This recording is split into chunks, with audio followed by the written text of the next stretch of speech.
Hello everyone. कैसे हैं आप सब? बढ़िया। ठीक है। आज हम पढ़ेंगे कोलिगेटिव प्रॉपर्टीज। चले करते हैं स्टार्ट। कोलिगेटिव प्रॉपर्टीज, इनको हिंदी में बोलते हैं अणुसंख्यक गुणधर्म। क्या बोलते हैं? अणुसंख्यक गुणधर्म। ये क्या होता है? देखो, विलयन के वे गुण, किसके? विलयन के वे गुण जो विलय कणों की संख्या पर निर्भर करते हैं। किस पर निर्भर करते हैं? विलय कणों की संख्या पर। उन्हें बोलते हैं अणुसंख्यक गुण धर्म। ठीक, चलो मैं लिख देता हूं।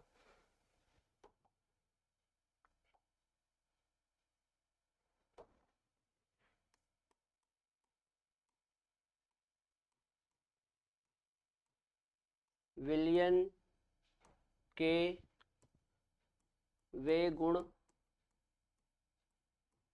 जो विलय कणों की संख्या, विलयन के वे गुण जो विलय कणों की संख्या, विलय कणों की संख्या से मतलब सोल्यूट पार्टिकल है ना। विलयन के वे गुण जो विलय कणों की संख्या पर निर्भर करते हैं, निर्भर करते हैं।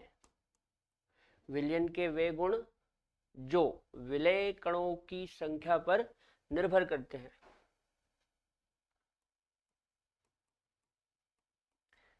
अणु संख्यक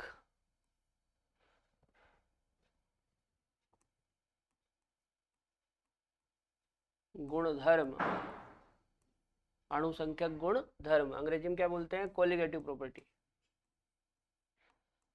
कोलिगेटिव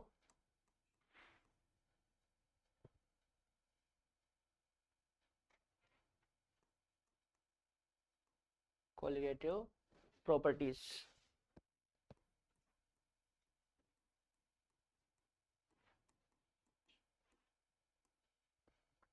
कहलाते हैं।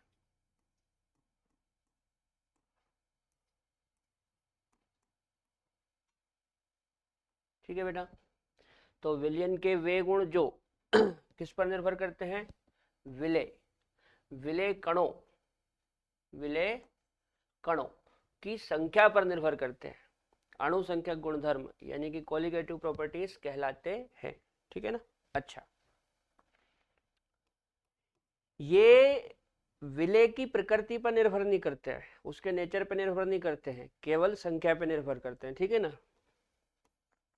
ये विलय, विलय मतलब सोल्यूट,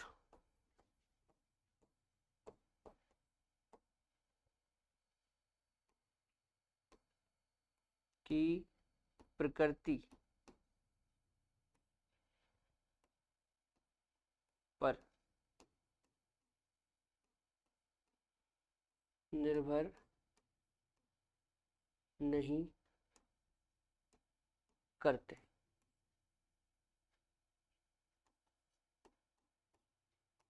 ठीक है, ये विलय की प्रकृति पर निर्भर नहीं करते। याद रहेगी बात, उसके नेचर पर निर्भर नहीं करते। अच्छा, विलय कणों की संख्या से मतलब, यहाँ पे विलय कणों की संख्या से मतलब विलय कणों के मोल हो सकते हैं, मोल प्रभाज हो सकते हैं, या आयन हो सकते हैं, या मालिक्यूल हो सकते हैं। ठीक है ना? नोट करो तो।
ठीक है।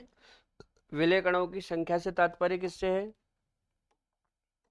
विलय की संख्या, विलय की संख्या से तात्पर्य विलय के मोल, मॉलिक्यूल, मोल फ्रैक्शन आदि से है ना। विलय की संख्या या विलय कणों की संख्या भी बोल सकते हैं अपन, पूरा बोले तो।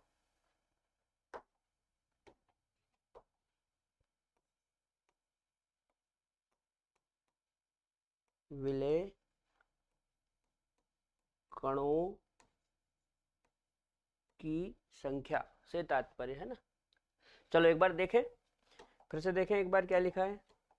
देखो, विलयन के वे गुण जो विलय कणों की संख्या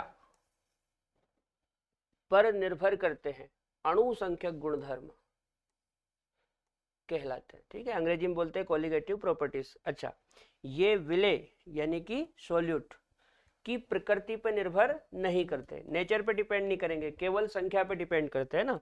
अगला क्या है? विलय कणों की संख्या से तात्पर्य, विलय कणों की संख्या से तात्पर्य क्या है? विलय के मोल हो सकते हैं, मॉलिक्यूल हो सकते हैं, या मोल फ्रैक्शन हो सकते हैं। ठीक है, आगे बढ़े। चलो अगला है कोलिगेटिव प्रॉपर्टीज कौन कौन सी होती है ना। इस पे बहुत क्वेश्चन आते हैं कि इनमें से कौन कोलिगेटिव प्रॉपर्टी है। तो याद रखना, पहली कोलिगेटिव प्रॉपर्टी है relative lowering of vapour pressure. क्या? Relative lowering of vapour pressure. अच्छा, ये जैसा लिखा ना वैसा ही लिखा होना चाहिए, नहीं तो कई बार क्या नॉर्मल लिख देते लोअरिंग ऑफ वेपर प्रेशर। तो lowering of vapour pressure colligative property नहीं है, relative lowering of vapour pressure है। ठीक है। अच्छा, दूसरा है एलिवेशन ऑफ बॉइलिंग पॉइंट। इसमें भी कई बार नॉर्मल बॉइलिंग पॉइंट लिख देते हैं, तो बॉइलिंग पॉइंट कोलिगेटिव प्रॉपर्टी नहीं है, एलिवेशन ऑफ बॉइलिंग पॉइंट। ठीक है, ये कोलिगेटिव प्रॉपर्टी है।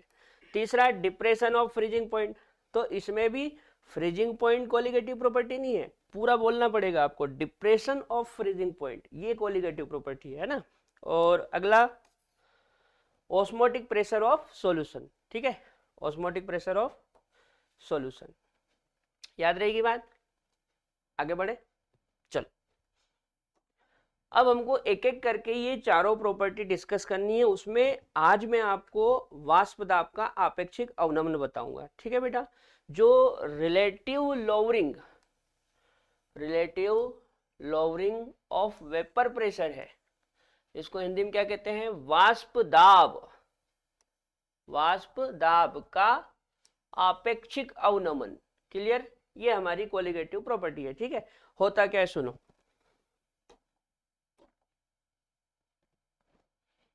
जैसे एक चीज का आप यहाँ पे ये याद रखना, मैं हिंट दे के लिख रहा हूं यहाँ पे, अवनमन का मतलब क्या होता है?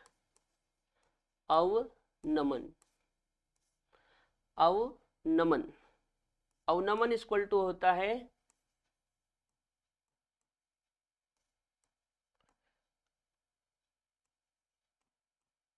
कमी हो जाना।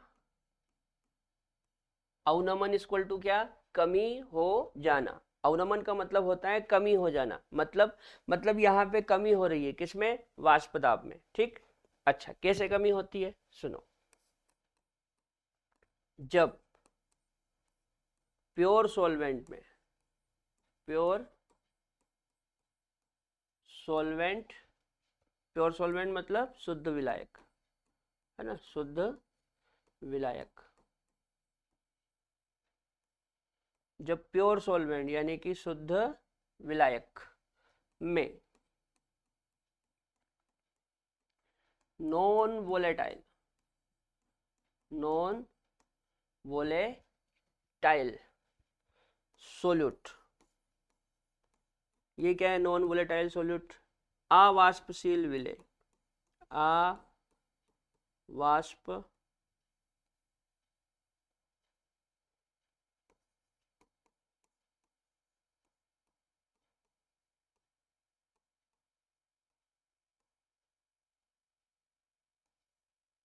अवाष्पशील विलय,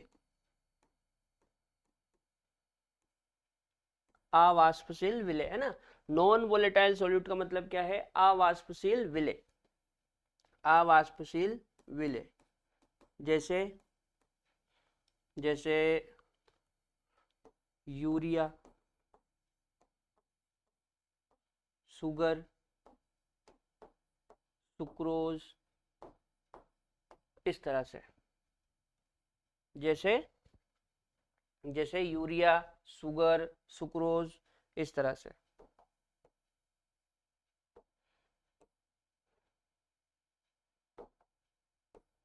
ठीक है बेटा। नॉन वोलेटाइल सोल्यूट मतलब अवाष्पशील विलेय, जैसे यूरिया, शुगर, सुक्रोज। देखो, नॉन वोलेटाइल का मतलब ये होता है कि जो वेपर ना बने, जो वाष्प अवस्था में ना आए। जैसे यूरिया है, यूरिया को आप गर्म करोगे तो वो वेपर थोड़ा नहीं बनेगा। जैसे शुगर, शुगर में कोई भी शुगर ले लो, ग्लूकोज ले लो, फ्रक्टोज ले लो, नहीं, इनको जब आप हीट करते हैं, गर्म करते हैं, तो इनकी कोई वाष्प थोड़ा ना बनती है, ये कभी भी वाष्प अवस्था में नहीं आते, इसलिए इनको बोलते हैं नॉन वोलेटाइल सोल्यूट। ठीक है। तो जब शुद्ध विलायक में नॉन वोलेटाइल सोल्यूट, अवाष्पशील विलेय जैसे यूरिया, शुगर, सुक्रोज मिलाते हैं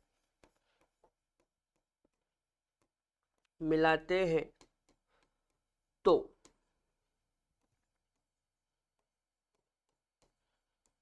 विलायक के वाष्प दाब, तो विलायक के वाष्प दाब मतलब वेपर प्रेशर, वेपर प्रेशर में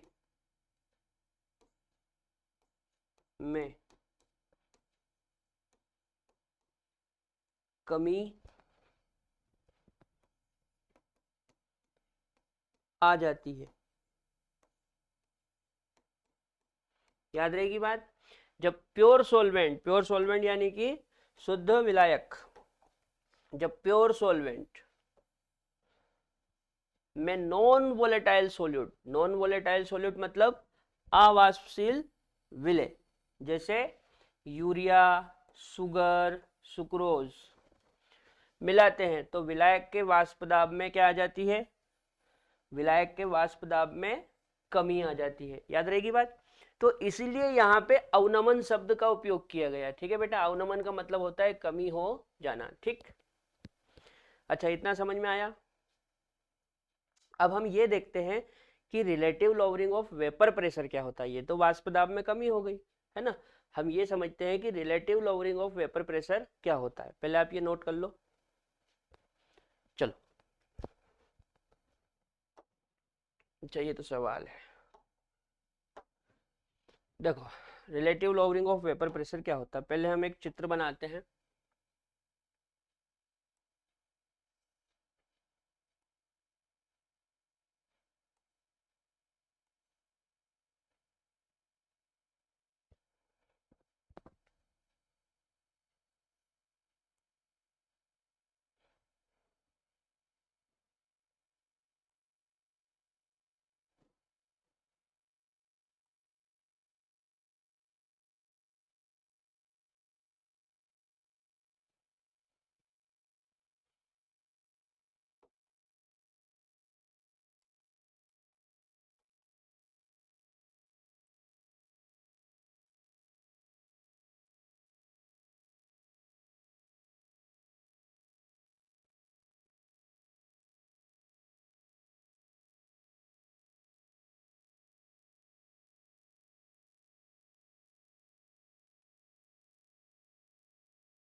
ठीक है, ये हमने इसको क्लोज कर दिया है, बंद कर दिया है।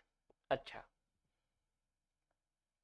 इसमें हम प्योर सॉल्वेंट ले लेते हैं।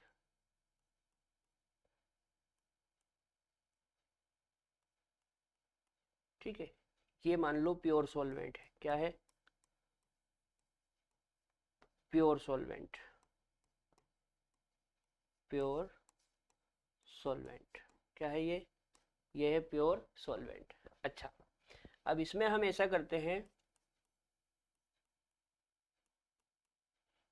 कि सॉल्वेंट तो है ही सरी, सॉल्वेंट के साथ इसमें कुछ सोल्यूट पार्टिकल मिला देते हैं। क्या मिला देते हैं? Solute particle. ठीक है, तो ये हमने इसमें सोल्यूट पार्टिकल मिला दिए। अब सॉल्वेंट में जब सोल्यूट पार्टिकल मिलाते हैं तो सॉल्यूशन बन जाता है। क्या बन जाता है? सॉल्यूशन। मतलब ये सॉल्यूशन है। ठीक है, क्या है, सॉल्यूशन। अच्छा, इतना समझ में आया। अब एक बात याद रखना बेटा, जो प्योर सॉल्वेंट होता है, कौन, प्योर सॉल्वेंट, प्योर सॉल्वेंट का जो वेपर प्रेशर होता है, प्योर सॉल्वेंट का जो वेपर प्रेशर होता है उसको इस तरह से रिप्रेजेंट करते हैं। देखो पहले मैं बना देता हूं, जैसे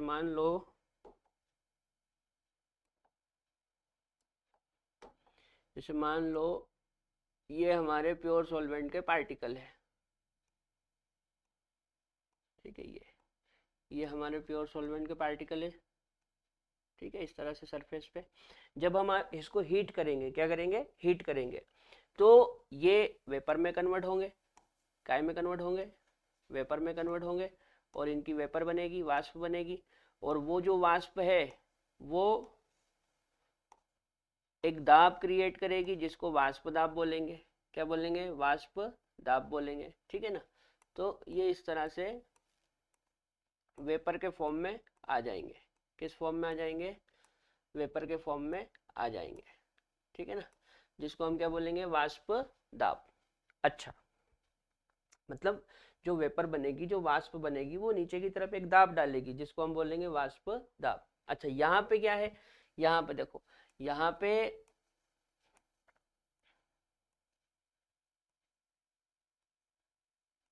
यहाँ पे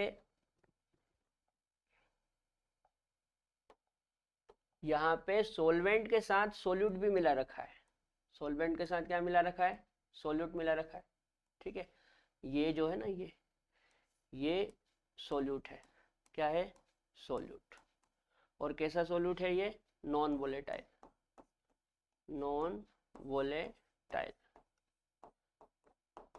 मतलब ये कभी भी वाष्प में कन्वर्ट नहीं होगा, नॉन वोलेटाइल है ना,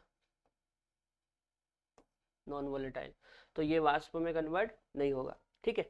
अब यहाँ पे क्या होगा, सरफेस पे सोल्यूट और सॉल्वेंट दोनों मॉलिक्यूल है, तो सोल्यूट तो वेपर में जाएगा नहीं, केवल सॉल्वेंट जाएगा। अब चूंकि सरफेस पे सॉल्वेंट के मॉलिक्यूल कैसे हैं, कम, सॉल्वेंट के मॉलिक्यूल कैसे हैं, कम, तो कम मॉलिक्यूल ही वाष्प बन पाएंगे, कम मॉलिक्यूल ही वाष्प बन पाएंगे, ठीक है ना, क्योंकि कम मॉलिक्यूल है, सरफेस पे कम है ना, तो कम मॉलिक्यूल ही वाष्प बन पाएंगे, ठीक है, इस तरह से, ठीक। तो होगा क्या, ये होगा कि यहाँ पे जो प्रेशर बनेगा, यहाँ पे जो प्रेशर बनेगा, इसको मान लो मैं पी नोट से रिप्रेजेंट करता हूँ, कैसे रिप्रेजेंट करता हूँ, पी नोट से, तो यहाँ पे जो प्रेशर होगा पी नोट, और मान लो यहाँ पे जो प्रेशर है उसको हम पी से रिप्रेजेंट करते हैं, कैसे रिप्रेजेंट करते हैं, पी से, तो होगा क्या बेटा, जो पी नोड होगा वो ज्यादा होगा किससे, पी से, जो पी नोड होगा वो ज्यादा होगा किससे, पी से, क्लियर, क्योंकि यहाँ पे प्योर सॉल्वेंट है, और प्योर सॉल्वेंट का जो वेपर प्रेशर होता है, जो वाष्प दाब होता है, वो अधिक होता है सॉल्यूशन की तुलना में। ऐसा क्यों, क्योंकि सॉल्यूशन के अंदर नॉन वोलेटाइल सॉल्यूट मिला हुआ है, ठीक है ना, तो सरफेस के ऊपर सॉल्यूट और सॉल्वेंट दोनों के मॉलिक्यूल है, तो चूंकि सरफेस पे सॉल्यूट और सॉल्वेंट दोनों है, यानी कि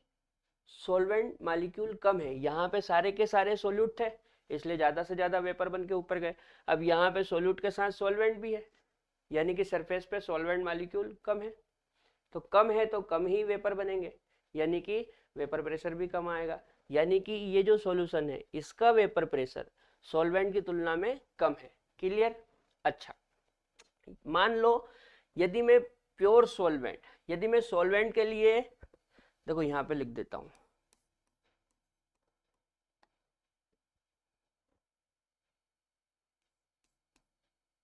या यहीं पे लिखते हैं, माना कि, माना कि, क्या माना, माना कि सॉल्वेंट, या ऐसा मत करो, ऐसा लिख लेते हैं,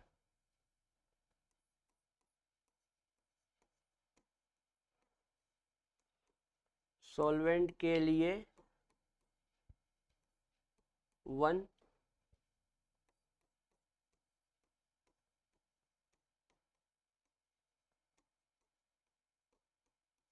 और सॉल्यूट के लिए 2, सॉल्वेंट के लिए 1 और सॉल्यूट के लिए 2, ऐसा हम यहाँ पे मान के चल रहे हैं, है ना। वैसे तो देखो अब तक हम ए और बी मान रहे थे, दो लिक्विड थे तो एक को ए एक को बी मान रहे थे, लेकिन यहाँ पे अपन 1 और 2 मान के चलते हैं, है ना। तो सॉल्वेंट के लिए 1 मान लिया और सॉल्यूट के लिए 2 मान लिया।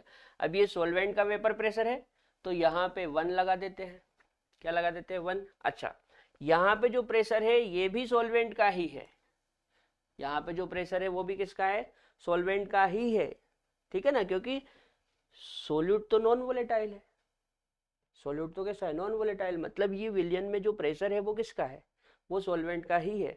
मतलब सॉल्वेंट के लिए हमने 1 मान लिया, तो ये हो गया प्योर के लिए और ये हो गया सॉल्यूशन में। बोलो इतनी कहानी समझ में आई, आगे बढ़े। चलो देखो, अब फटाफट हम राउल्ट का नियम लगाते हैं और राउल्ट के नियम से अभी वाष्प दाब में आपेक्षिक अवनमन लाते हैं। देखो राउल्ट क्या बोलता है,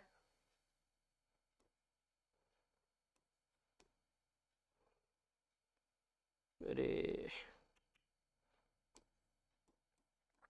according to Raoult's, according to Raoult's, Raoult के अकॉर्डिंग में क्या लिख सकता हूं कि P1 डायरेक्टली प्रोपोर्शनल होगा किसके, X1 के, P1 डायरेक्टली प्रोपोर्शनल होगा किसके, X1 के। भाई राउल्ट क्या बोलता है, राउल्ट बोलता है कि किसी कंपोनेंट का जो वेपर प्रेशर होता है वो उसके खुद के मोल प्रभाज के समानुपाती होता है, तो P1 समानुपाती X1।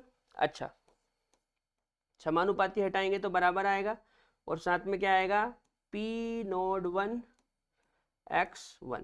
बोलो इतना क्लियर है, इतना क्लियर है। अच्छा, अब एक बात याद है आपको, हम क्या लिखते थे, हम लिखते थे चूंकि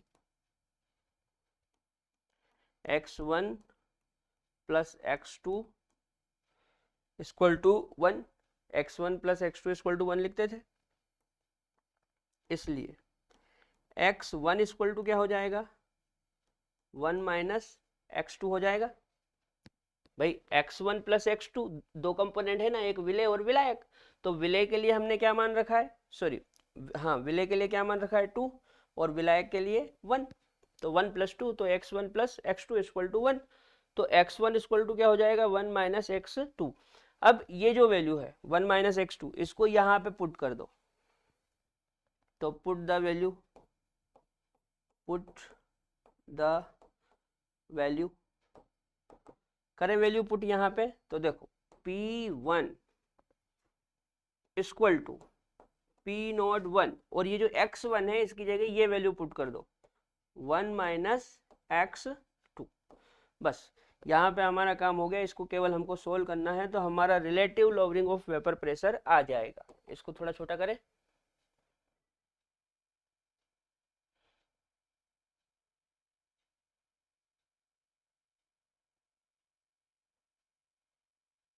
ठीक है।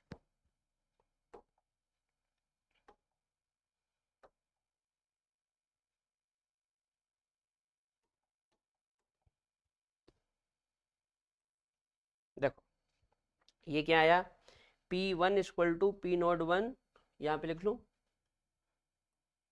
P1 इक्वल टू P01 और ये 1 माइनस x2,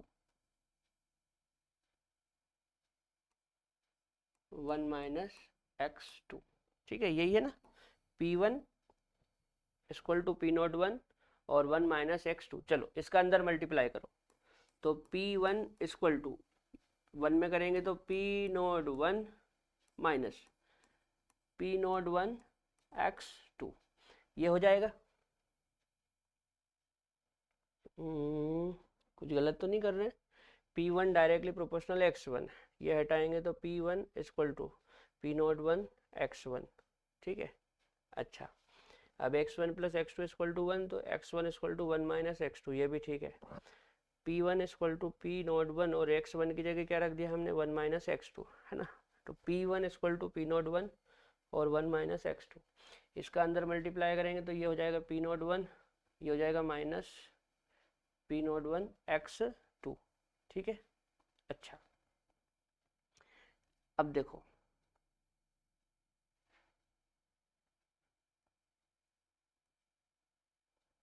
ये पी नॉट वन, ये जो पी नॉट वन है ये प्लस का है, इसको बराबर के यदि इधर ले आए तो माइनस का हो जाएगा। तो P1 minus P naught one equal to minus P naught one x2, ये हो जाएगा। अच्छा, यदि इस माइनस को यहाँ से हटाना है, ये माइनस दिख रहा है आपको,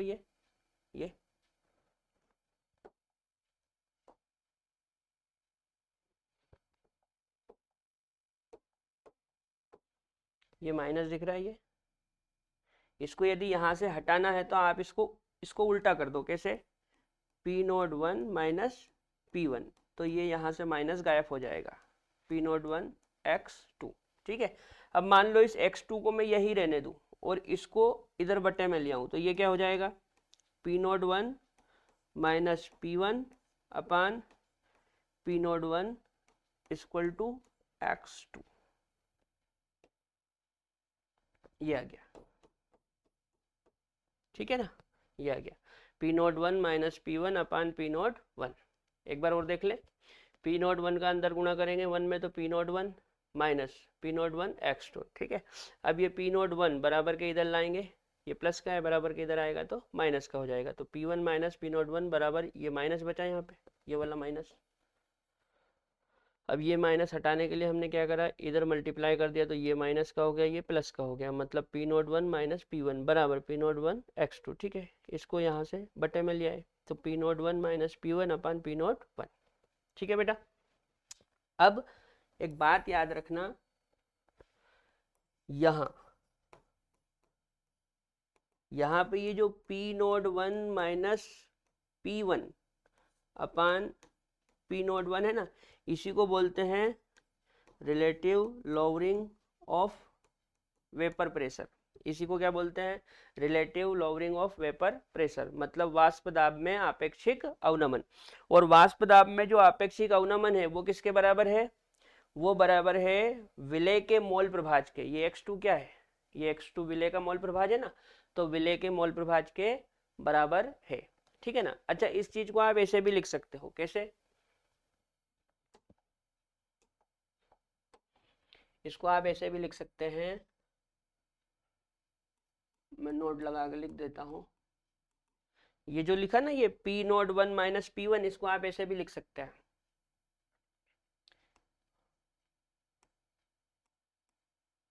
del P upon P naught one equal to x2, ऐसे भी लिख सकते हैं। ये जो P naught one minus P one है ना, इसको आप डेल पी करके लिख सकते हैं,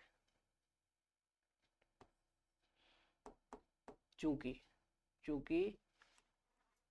डेल पी इक्वल टू होता है P naught one minus P one, है ना।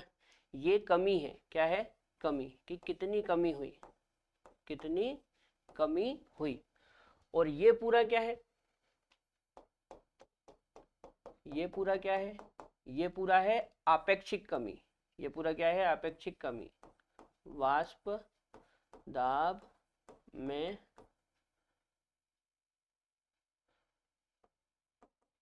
आपेक्षिक कमी, है ना। ये पूरा क्या है, वाष्प दाब में आपेक्षिक कमी, मतलब आपेक्षिक अवनमन। ये केवल कमी है, और ये क्या है, वाष्प दाब में आपेक्षिक कमी, मतलब आपेक्षिक अवनमन, ठीक है। नोट करो, चलो एक सवाल कर लें इस पे। प्योर वाटर का वाष्प दाब 60 mmHg है, कितना है, 60 mmHg है। यदि 30 ग्राम यूरिया 72 ग्राम H2O में घुला हो तो सॉल्यूशन का वाष्प दाब बताएं, ठीक है। और यहाँ पे आंसर भी दिया हुआ है 53.33 mm of Hg, ठीक है। चलो सोल्व करते हैं। तो हमको ये वाला फॉर्मूला लगाना है। देखो P01 माइनस P1 अपान P01, तो P01 minus P1 upon P01 equal to x2। ठीक है, इस फॉर्मूले में ये जो चीज़ है ना, ये सॉल्यूशन का वेपर प्रेशर है। किसका वेपर प्रेशर है? सॉल्यूशन का वाष्प दाब। मतलब हमको यही निकालना है। और ये जो P0 है ये किसका है? ये तो प्योर का है। ठीक, तो प्योर का तो दे रखा है, कितना दे रखा है? 60। तो प्योर की जगह 60 लिख लो, 60 माइनस P1, और नीचे भी ये 60 आ जाएगा। क्लियर? अच्छा, P1 वही तो पूछ रहा है, सॉल्यूशन का वाष्प दाब पूछ रहा है, मतलब P1 पूछ रहा है, इक्वल टू x2। ठीक है, अच्छा x2 कैसे निकाले? तो x2 क्या है? मोल प्रभाज किसके? विलय के। तो विलय का मोल प्रभाज निकालने के लिए पहले हमको मोल निकालने पड़ेंगे। चलो मोल निकाले। पहले किसके मोल निकाल लें? चलो यूरिया के निकाल लेते हैं। यूरिया के मोल, यूरिया के मोल। तो मोल का फॉर्मूला क्या होता है? Weight upon molecular weight. Weight कितना है यूरिया का? 30 ग्राम। और यूरिया का मॉलिक्यूलर वेट कितना होता है? 60। इसको सोल्व करोगे तो 0.2 आएगा। कितना आएगा? 0.2 है ना? नहीं सॉरी, 0.2 नहीं, 0.5। 0.5 1/2 आ जाएगा ना। 30 दूनी 60, 1/2, 1/2 मतलब 0.5। ठीक है, अच्छा वाटर के निकाले। वाटर के मोल, वाटर के मोल तो वही वेट अपान मॉलिक्यूलर वेट। वाटर का वेट कितना दे रखा है? 72। और मॉलिक्यूलर वेट कितना होता है? 18। 18 का 18, 18 दूनी 36, 18 54, 18 चुक 72, 18 चुक 72 मतलब 4 आएगा, है ना। अब ये विलेय के मोल प्रभाज के समानुपाती है। तो विलेय कौन है? विलेय यहाँ पे यूरिया है, मतलब अपन यूरिया का मोल प्रभाज निकाल लो। तो x यूरिया इक्वल टू क्या हो जाएगा? यूरिया के मोल। यूरिया के मोल ऊपर आ जाएंगे, नीचे टोटल मोल। तो टोटल मोल में 4 ये और 0.5 ये, तो 4.5 इक्वल टू, पॉइंट से पॉइंट कट जाएगा, 5/45। इसको और कर सकते हैं, 5 एकम 5 और पनम 45, मतलब 1/9। 1/9। तो यहाँ पे 1/9 रख ले, तो 60 minus P1 upon 60 equal to 1/9। इसको थोड़ा छोटा करें,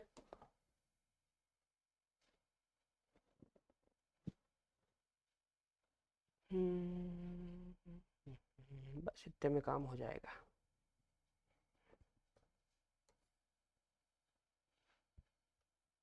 देखो ऐसा करो, इस 9 का इधर क्रॉस मल्टीप्लाई कर दो इस तरफ, और इस 60 का इस तरफ। ठीक है ना, तो 60 माइनस P1 और ये 9 हो जाएगा, और इधर 60। ठीक है, चलो 9 का पाड़ा पढ़ो। 9 का 9, 9 दूर 18, 9 27, 9 चुक 36, 9 5 45, 9 6 54, और 0 का 0, और ये P1 इक्वल टू 60। ठीक है, sorry sorry sorry sorry sorry, 9 का P1 में करेंगे तो 9P1 इक्वल टू 60। अब क्या करें?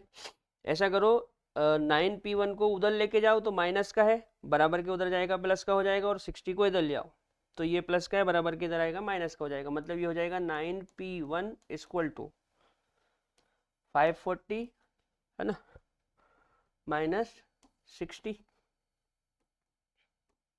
9P1 540 में से 60 घटाएंगे तो देखो 0 में से 0 गया 0, यहाँ से 14 8, और ये हो जाएगा 4।